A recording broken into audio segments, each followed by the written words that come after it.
Assalamualaikum, selamat malam pendengar podcast Mi Horor. Kenalin, nama aku Tita, umur aku 22 tahun. Di sini aku mau sedikit cerita tentang pengalaman mistis aku selama kerja bareng teman aku.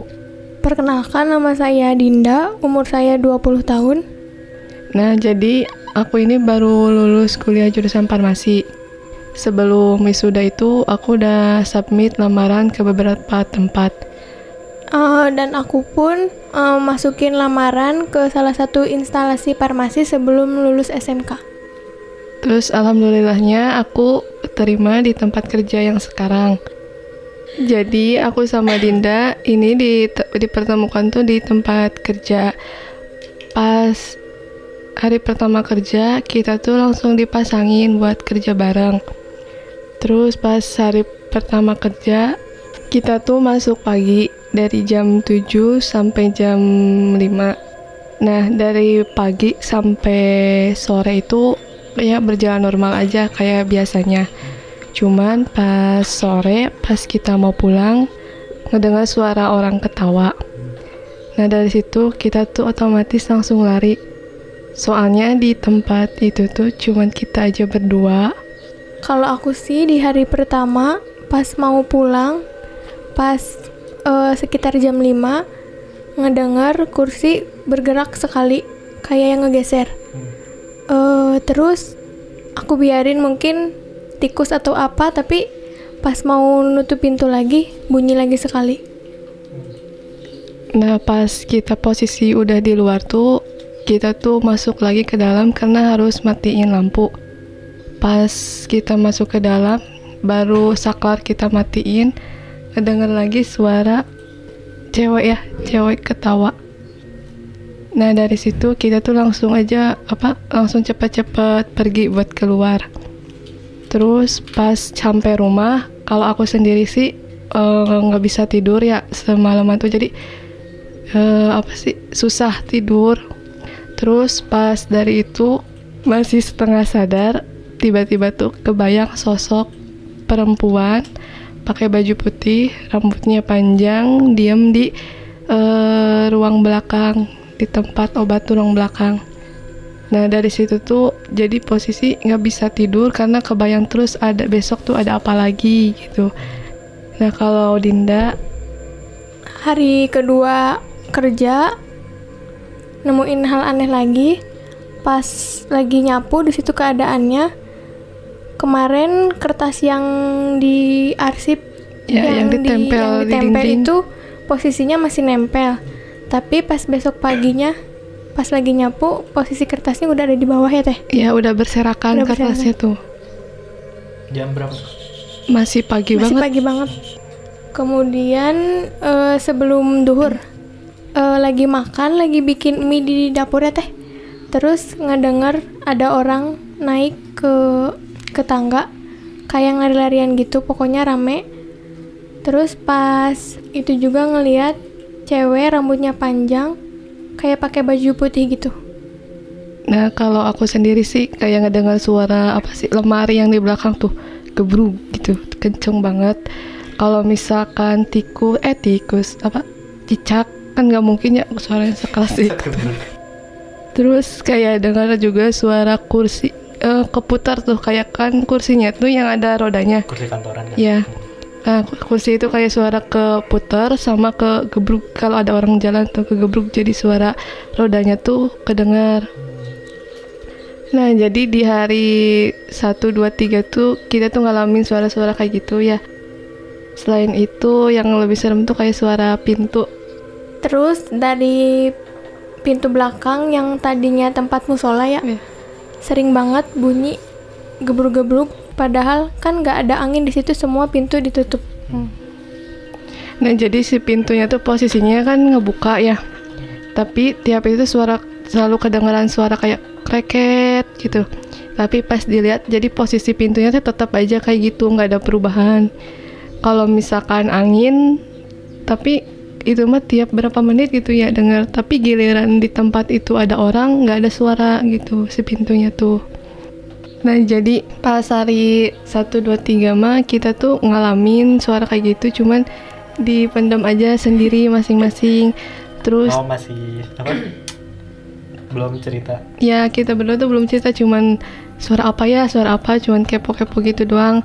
Pas hari keempat ya kalau nggak salah kita tuh saling cerita. Ternyata Dinda itu emang bisa lihat sosok yang kayak gitu. Terus hari keempatnya pas duhur, pas aku tidur siang, mimpi ada sosok nenek-nenek pakai kebaya biasa, terus disanggul, rambutnya putih. Ya, di dalam mimpi itu keadaannya nenek-neneknya tuh nutupin pintu apotek, tapi ngebelakangin aku. Di posisi itu saat aku tidur, aku mau bilang, "Nek, kenapa ditutup?" Tapi pintunya langsung ditutup sama si neneknya, dan aku langsung bangun dari mimpi aku. Berarti itu tidurnya di tempat kerja. Tidur di tempat kerja. Terus udah aja pas asar, pas lagi makan sore, lagi biasa makan sama Teh Tita, aku ngeliat nenek-nenek itu lewat yang dari mimpi aku tadi. Cuman neneknya tuh dia nggak ngeliatin mukanya, dia ngebelakangin aku. Tapi pas di mimpi ngeliatin mukanya Enggak, dia lagi nutup gitu posisinya. Oh. Nah, yang waktu Dinda mimpi nenek-nenek nutup pintu itu, jadi sehari itu emang nggak ada banget yang datang ke apotek ya. Jadi nggak ada banget yang beli obat atau yang nanyain gitu. Bener-bener emang sepi banget pas hari itu tuh. Terus besok hari kelimanya, posisinya aku juga tidur di situ di apotek karena emang sepi banget, gak ada orang yang beli. Aku juga mimpi lagi, mimpinya di depan apotek. Aku mau pulang, di situ posisinya ada anak kecil Belanda putih.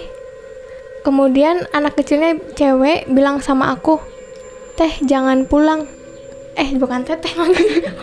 Apa? "Kamu mah jangan pulang, di sini aja temenin aku main." Udah gitu aku langsung bangun dari mimpi dan gak ada apa-apa di depan apotek. Terus ada lagi yang waktu kita tuh lagi, kan pintu tuh ketutup, kita tuh lagi duduk ya belakang pintu, posisinya lagi main HP gitu. Tiba-tiba nggak ada apa-apa tuh, pintu tuh gebruk gitu, pintu yang belakang kita, terus aku tuh jatuh posisinya. Padahal emang lagi duduk biasa aja, lagi duduknya juga biasa, nggak kayak gimana, terus kursinya juga posisinya emang benar gitu. Tapi pas tiba-tiba pintu kegebruk, kayak ada orang yang narik dari lawan arahnya tuh. Ya, ada yang narik, terus posisinya aku langsung jatuh ke depan gitu. Terus pas kita posisinya sholat asar ya Teh? Sholat asar, kita tuh saking ketakutan sampai sholat juga di apotek. Kemudian kita sholat asar pun kita barengan, enggak gantian karena kita saling takutnya. Pas kita mau rakaat pertama, terus ada suara yang ngetawain kita sholat. Udah aja, kita nggak jadi sholatnya. Terus pas aku lagi buka mukena, aku ngeliat sosok bapak-bapak pakai sarung, pakai peci di depan aku. Terus juga pas di dapurnya, pas aku lagi mau charger HP, ngeliat kepala tapi rambutnya panjang. Kepala doang. Kepala aja tanpa badan. Posisi kepalanya di. Posisinya ngebelakangin aku, tapi rambutnya panjang, kayak terbang aja gitu. Terus pas kita makan di deket dapur juga, posisinya aku sampingan sama Teh Tita. Terus kaki aku kan di bawah meja. Terus ada yang nyolek kaki aku di situ. Aku tanya Teh Tita, "Teh, nyolek kaki aku?" "Enggak." Di situ kita langsung auto pindah ke depan. Ya, langsung lari buru-buru bawa makanan ke depan. Terus yang waktu kita lagi duduk di depan, yang suara apa kenceng banget, ngegerem atau apa sih? Kayak gereman gitu sih. Gerem kenceng banget sampai kita ngejerit lari ke depan ya. sampai mungkin ada 1-2 orang lah yang ngeliatin. Itu suaranya emang bener-bener kenceng banget ngegerumnya. Terus pas posisi aku lagi duduk di depan, lagi ngebelakangi lemari es gitu, nggak tahu dari apa, Ujung mata. dari ujung mata tuh kayak kelihatan ada sosok bocil pakai apa, dalaman bawah doang. Terus dia tuh kayak lagi merangkak gitu tuh. Nah cuman dari situ emang nggak berani buat mastiin lihat benar, cuma lihat dari samping doang. Nah pas abis itu kejadian besoknya pas kita mau pulang, ternyata Dinda itu Ngeliat. ngeliat Ceritanya sosok. gimana awalnya? Nah, pas kita mau pulang, keadaan mau ngunci pintu dari luar. Pas udah narik pintu dari dalam kan keluar. Ada sosok, kalau sekarang sih bilangnya kurcaci ya. Pendek, mungkin di bawah bahu kalau di aku. Laki-laki, kulitnya hitam, Kayak anak kecil. kayak anak kecil. Dia pakai daleman aja, nggak pakai baju. Mukanya muka dewasa, tua. Terus kumis sama rambutnya panjang sebahu. Nah di situ dia ngelihat aku ngelihat dia. Kelihatan. Hubungannya Langsung diam-diaman, aku langsung bilang ke Teh Tita, "Teh, ayo parkir." Terus aku kan pulang. Terus aku cerita ke om aku juga sama bisa ngelihat. Aku cerita gitu, kata om aku, "Ya, dia tuh ngelihat aku juga karena pas-pasan jadi kaget gitu. Dia tuh mau masuk ke dalam, cuman ada aku jadi kehalang." Terus itu tuh katanya sejenis namanya Wandan. Ada 3. Pertama aku ngelihat kayaknya dia kalau bersaudara paling kakaknya deh, paling Paling tinggi. Soalnya aku ngeliat 1. Itu tuh dia tuh juga dia keadaannya abis hujan ya Teh. Nah kata si om tuh dia tuh abis main sama saudara-saudaranya hujan-hujanan, cuman dia tuh ketinggal sama saudaranya. Nah di situ kan ada aku, jadi dia tuh mau keburu masuk, malah aku ngelihat dia ngelihat aku. Oh berarti yang 2 saudaranya itu udah keburu masuk Udah duluan. masuk, pas Terus kita pas mau dia mau masuk, langsung di deket banget ini motor. Besoknya lagi pas aku mau makan, aku posisinya ngelihat dari arah yang mau dapur ada yang saudaranya Wandan yang kemarin aku lihat. Mungkin dia yang paling kecil ya, soalnya dia kecil banget. Dia keadaannya nggak jalan, lagi ngerangkak main-main gitu. Bono kok aku lihatnya. Yang kayak yang itu jatuh meren yang jadi. Terus aku cerita lagi ke om. Iya dia tuh sosoknya kayak anak kecil kurcaci, cuman emang mukanya dewasa. Terus hobinya tuh ngejailin orang, kadang suka nyolek-nyolek, terus kadang suka ngelikitikin orang. Ih, aing mah. Terus hobi banget yang main di tangga, yang naik tangga. Ternyata yang rame itu Wandan yang bertiga. Yang main pintu juga mereka kayak main petak umpet lah kalau sekarang mah. Oh, iya pantasan emang si pintu teh kerekat-kreket. Cuman posisi pintu tuh nggak berubah, jadi tetap aja kayak gitu. Tapi giliran ada orang, misalkan ada orang mau bersih-bersih atau orang mau benerin apa, suara itunya tuh nggak ada. Padahal kan posisinya kalau misalnya tiap ada orang, pintu dari manapun dibuka, berarti otomatis angin dari manapun masuk ya. Tapi pintu itunya nggak Bergerak sama sekali. Terus aku pulang, posisinya pulang maghrib, pas mau tidur jam 11 jam 12 gitu. Posisi aku lagi di kamar, lagi tiduran. Terus ada yang ngebuka gorden aku putih pertamanya. Aku ngeliat gak ada siapa-siapa. Terus aku langsung manggil om. Kata om, itu kuntilanak yang dari apotek ikut. Terus langsung lah sama si om diusirkan. Terus besoknya lagi pulang juga maghrib nyampe rumah. Keadaan sama, lagi tiduran juga, tapi masih itu udah lewat jam 12, jam 2-an. Nenek-nenek yang aku lihat di apotek yang pakai kebaya itu ngikutin aku ke rumah sampai dia masuk ke kamar mau naik ke kasur aku. aku di situ langsung teriak, terus nggak inget apa-apa. Kata om, aku nangis semalaman. Pas bangun tidur emang iya mata akunya sembab. Serem. Kata si om tuh Berarti nggak sadar. nggak sadarnya pas lihat nenek-neneknya pas mau naik ke kasur aku. Kata si om sih kayak senang sama aku gitu, tapi sama si om langsung dikeluarin. Nah kan udah nggak kerja lagi, terus kan rumah aku deket kebun, masuk gang gitu. Aku sama Uwa lagi jalan abis dari warung, kemudian si Uwa nanya iseng-iseng, "Neng, si Wandan apa kabarnya?" Pas aku jawab, "Gak tahu, Wak," gitu. Udah gak lihat lagi, udah gak di kerja lagi gitu. Pas aku mau masuk ke rumah, ada kayaknya sih ya, itu yang Wandan yang satunya yang belum aku lihat di apotek, kayak ke rumah gitu. Merasa terpanggil. Jadi kayak sensitif banget kalau kita apa ya, sebut namanya gitu. Terus sekarang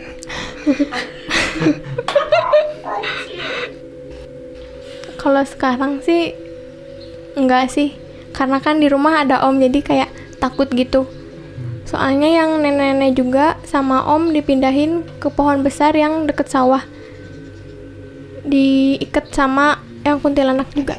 Berarti udah nggak ada di tempat kerja lagi apa gimana? Udah nggak ada. Berarti yang terakhir itu kan udah berhenti kerja. Udah Itu kalian bertahan berapa lama kerja di situ?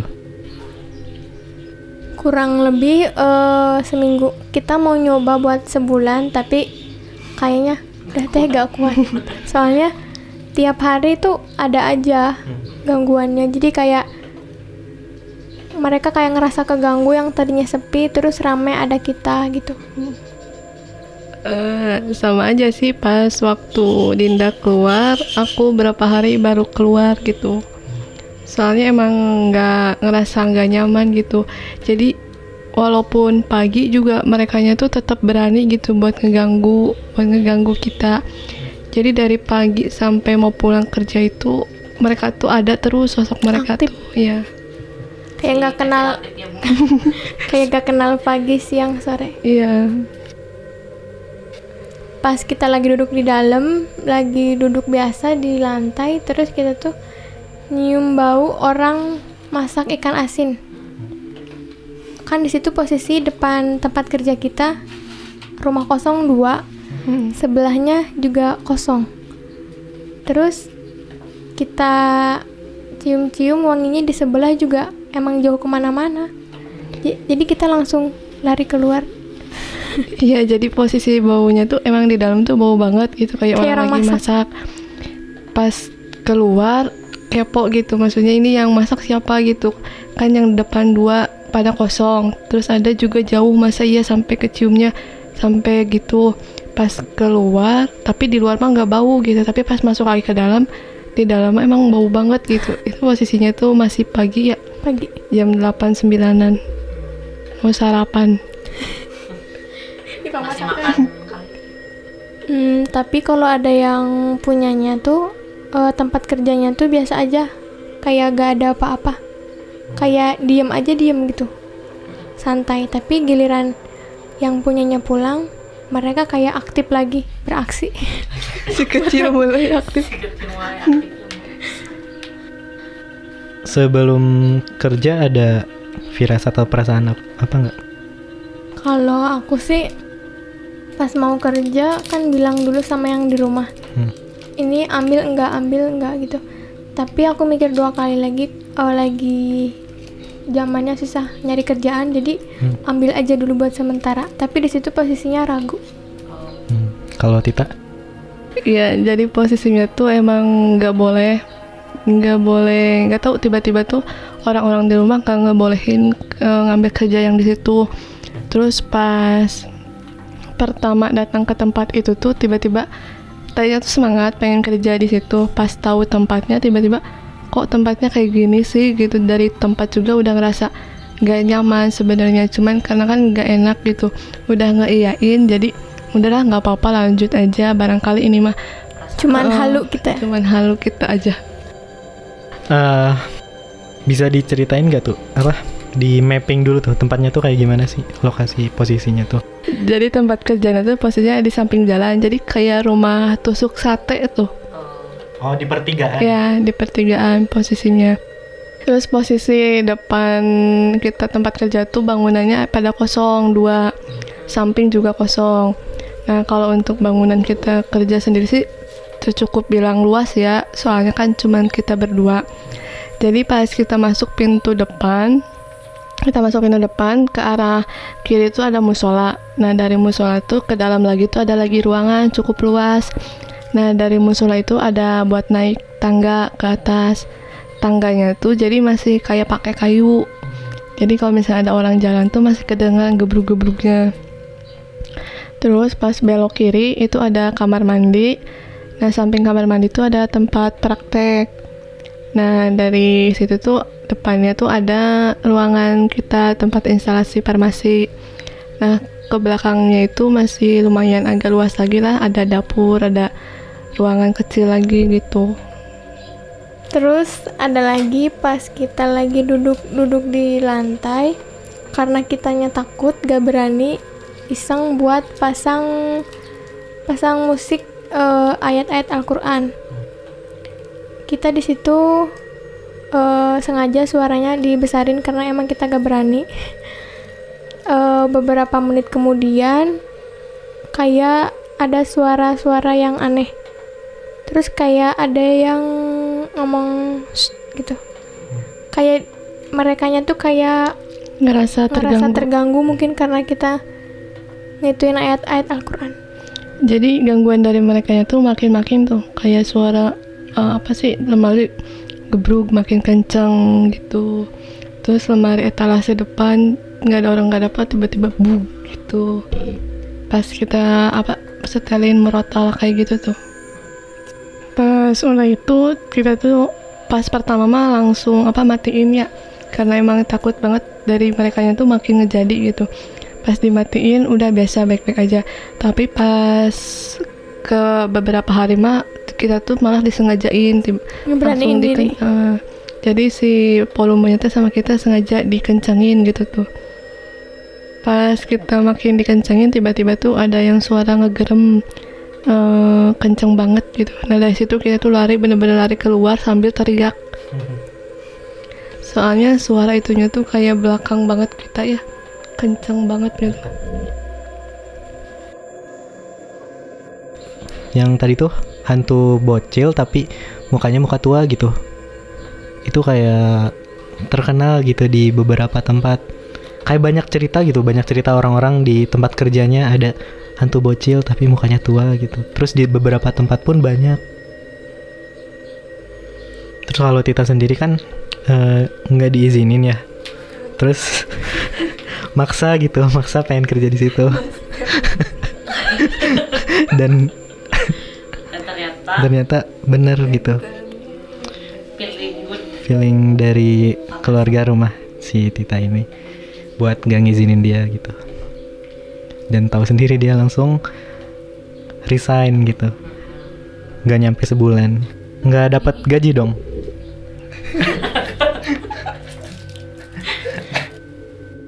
Nah, ngomongin soal yang tadi mimpi Dinda yang nenek-nenek yang nutup pintu apotek, pernah kejadian banget sama orang tuanya temanku. Jadi teman aku tuh orang tuanya punya bengkel. Nah, di situ tuh dulunya pernah ada warung. Nah, di warung itu tuh pokoknya kan si bengkel, posisi warungnya tuh di dalam bengkel. Jadi kan di depan tuh ada pagar. Ternyata yang lihat, yang emang kayaknya bukan orang indigo juga ngelihatnya si bengkel itu tuh tutup. Padahal enggak tutup. Jadi ada pelanggan yang nanyain ke orang tua temanku, katanya, "Pak, kenapa kok bengkel tutup terus?" Nah, kan orang tua temanku tuh aneh gitu. Padahal kan tiap hari bengkel buka. Ternyata setelah ditanya ke orang bisa, emang ada yang nutup, ada yang ngirim sesuatu lah kayak semacam apa sih? Bukan santet. Kayak gaib, hal gaib. Yang gaib-gaib yang biar enggak si tokonya tuh, si bengkelnya tuh enggak laris. Terus mungkin ada hubungannya kali ya sama yang mimpi Dinda tadi. Nah, mungkin kayaknya sama kayak mimpi aku yang pas hari itu di mimpinya yang nenek-nenek nutup pintunya, dan emang sehari itu tuh gak ada sama sekali orang yang beli, orang yang nanyain atau apa, emang gak ada. Mungkin Sepi kan? sepi gara-gara itu juga. Iya. Oh ya, ngomongin soal yang Dinda bisa. Awalnya bisa ya sensitif tuh gara-gara dari kecil, dari lahir apa ngalir aja Keturunan gitu atau gimana? Emang dari keturunan dari yang udah meninggal kan punya kayak buyut gitu. Dan emang kebetulan punya buyut di rumah yang usianya udah hampir mau 118 masih hidup sampai sekarang. sampai sekarang. Sekarang 100 mau 120. Wow. Wow. Nah, mungkin dari yang itu keturunannya. Dinda punya berapa bersaudara? Tunggal. Enggak, 2. Punya adik 1. Oh, adiknya bisa nggak? Oh, berarti ke salah satu. Jadi kayak perjanjian tuh. Misalkan jadi dari atasnya teh misalkan ada yang bisa. Nah, perjanjian nanti si ini teh bisanya ke cucu yang keberapa gitu. Jadi nggak semua cucunya bisa. Nah, terus pas reaksi pertama lihat tuh kayak gimana? Pas dari SD mulai sensitif sih. Karena emang di rumah juga bukan 1 orang 2 orang yang bisa. Serumah sama uyutnya juga emang kayak punya di tongkatnya yang sering dia bawa-bawa. Dia kan kalau jalan harus pakai tongkat. Pas dari SD sensitif, emang sih waktu Mama Dinda masih ada, dia juga sensitif, suka ngeliat. Tapi kalau Mama Dinda mah sering kesurupan sendiri. Pernah pulang kerja waktu itu menjelang subuh, tiba-tiba jatuh dari motor, langsung kesurupan. Kan di situ ada pasir. Mama Dinda tuh langsung nyakar-nyakar pasir, dan pasirnya itu dimakan. Jadi kalau Mama Dinda tuh bisa, cuman dia sering kesurupan. Kalau Dinda kebalikannya bisa, tapi selama ini belum pernah yang namanya kesurupan. Penasaran nggak? Enggak. Berarti si yang ini punya pegangan, terus pegangan jadi itu posisinya ada di tongkat dia. Jadi kayak uyutnya tuh kayak punya pegangan awet muda gitu. Masih bisa jalan tapi pakai tongkat. Cuman matanya kayak cuman rabun sebelah aja. Masih kuat lah ya. Masih kuat jalan sendiri. Terus kan kalau udah umur berapa di bawah 100 juga kan udah rentan gitu jalan sendiri. Ini mah masih bisa mandi sendiri gitu. Kalau ada orang jahat tinggal keluarin tongkat. Pengalaman pertama kali yang Dinda alami itu yang nyadar kalau Dinda, kok aku sensitif ya? Itu pengalaman pertama kalinya gimana? Mungkin kalau SD mah kayak belum ngerti yang kayak gitu, belum paham. Terus kayak biasa aja. Pas SMP, pas waktu jadi panitia camping, pernah ngelihat yang pertama banget ngelihat sosok yang terbang warna putih. Aku kira tuh kayak cuman properti dari yang kayak mau api unggun gitu kan, kayak mau drama gitu. Pas emang ditanyain emang nggak ada properti kayak gitu. Pas masuk SMK lebih lagi sensitif banget. Nah, waktu SMK tuh emang kejadiannya banyak banget anak-anak yang kesurupan.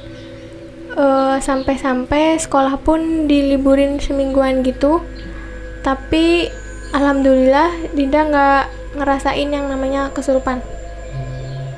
Meskipun sensitif tapi kayak nggak bisa. Dan itu Dinda nanyain ke Om kenapa bisa lihat tapi nggak bisa dianya kesurupan gitu. emang kata omnya tuh gimana ya teh, kayak yang kuat gitu, emang nggak akan bisa kesurupan gitu. Terus pas dilihat pakai mata batin om tuh katanya salah satu tulang iga Dinda tuh ada yang bolong. Nah emang kalau kata Uyut itu kalau ada yang kayak salah satu bolong tuh, kalau kata bahasa Sundanya mah iga bolongan. Jadi emang bisa ngelihat tapi nggak akan bisa kerasukan. Tapi sama lingkungan itu gimana? Kayak misalkan cerita ke teman gitu. Nah kan biasanya dunaun sih maneh mah lebay gitu. Sampai sekarang pun nggak cerita sama orang kalau bisa, karena emang mungkin udah zaman sekarang jadi kayak apaan sih halusinasi so bisa. Jadi sosok yang dilihatnya tuh udah sempurna belum, kayak misal lihat hantu itu bener wujudnya kayak gitu? Kalau ngelihat sih udah kayak waktu ngelihat Wandan, lihat dari atas kepala sampai atas kaki ngelihat jelas.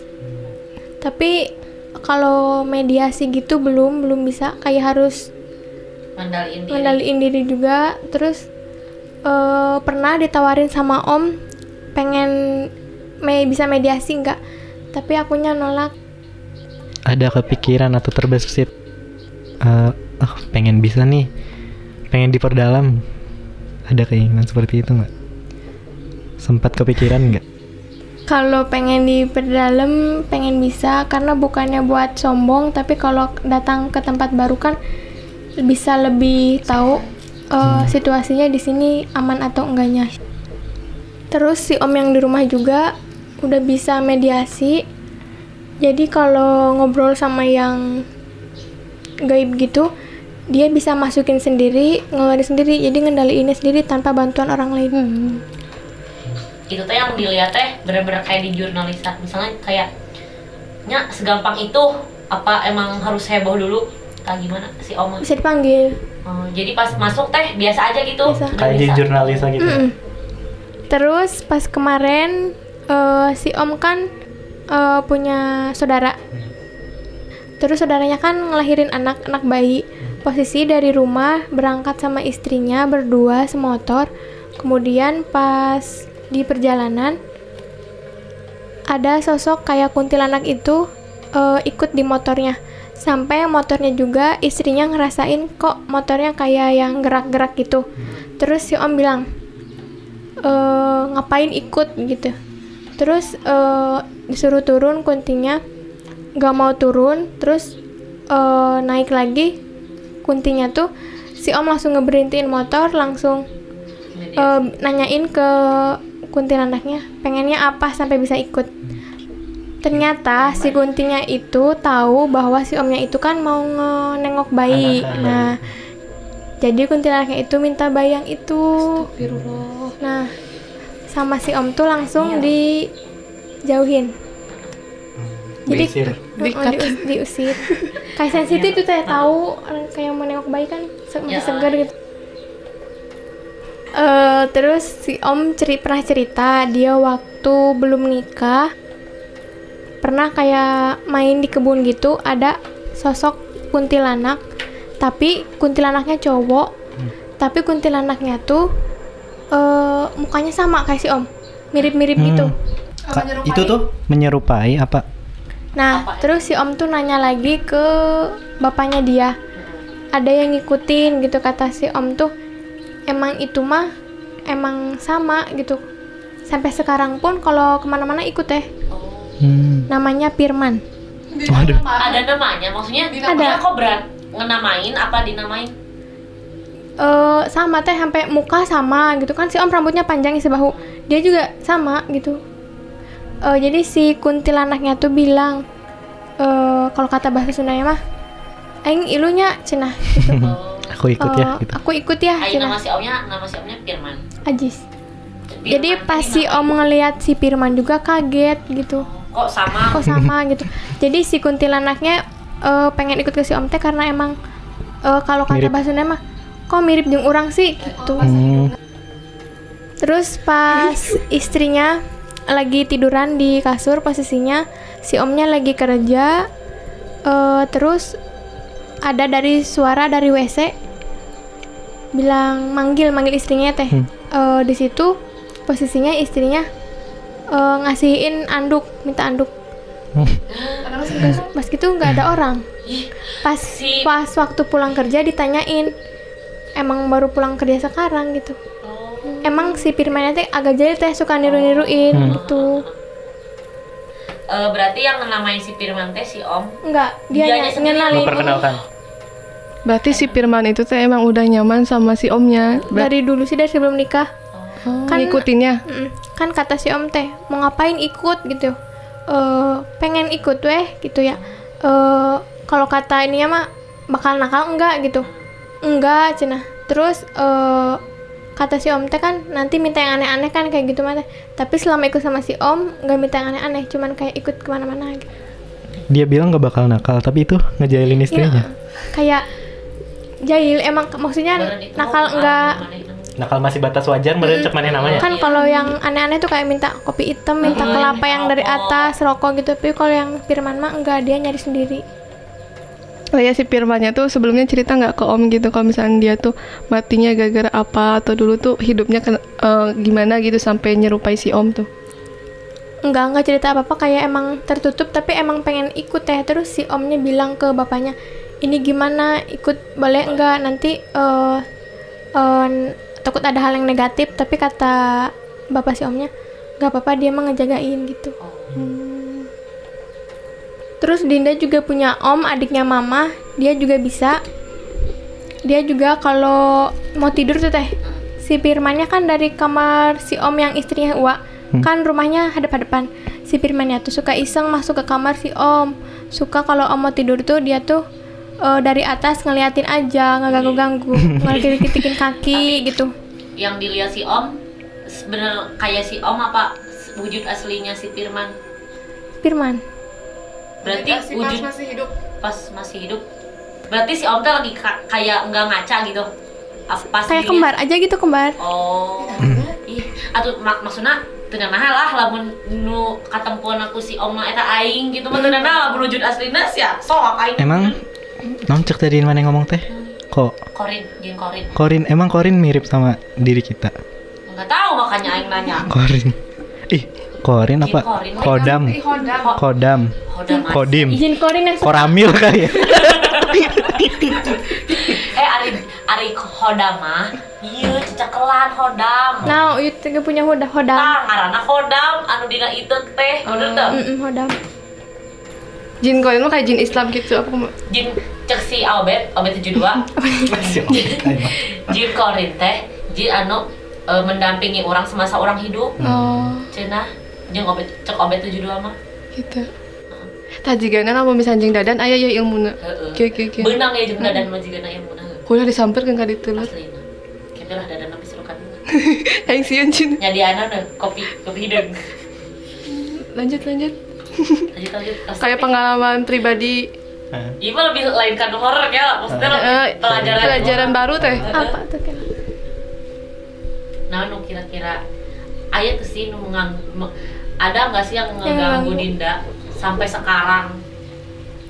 Kalau yang ngeganggu sih enggak, karena kata si om nggak bakalan ada yang bisa ngeganggu di keluarga ini. Tulang iga bolong. Itu iga bolongan. Emang rumahnya tuh ditanam kayak ayat suci Al-Quran gitu. Tapi kalau dari mata yang biasa mah nggak kelihatan. Tapi kalau mata batin mah kayak rumahnya segini kotak, terus pakai penjaga, dikelilingin gitu. Tameng. Jadi kalau ini mah mental gitu. Pas pertama masuk ke daerah sini teh, dari SD ke sini, gimana tuh rasanya? Soalnya banyak orang-orang cerita mistis gitu, mitos. Kalau Dinda sendiri gimana gitu? Kalau aku pas tadi masuk yang belokan gang SD. Kayak ada ngeliatin gitu teh. Terus kayak suasananya, hawanya tuh gimana? Hawanya tuh gimana, beda? Apa lebih ke positif, apakah lebih ke negatif sih? Pas di SD kan kayak gelap gitu geuning teh. Iya benernya. Kayak kelihatan aku mah kayak gelap, kayak bukan ada rumah gitu, kayak kebun. SD tuh kelihatannya Banyak bambu-bambu gitu. emang meren zaman dulunya gitu meren.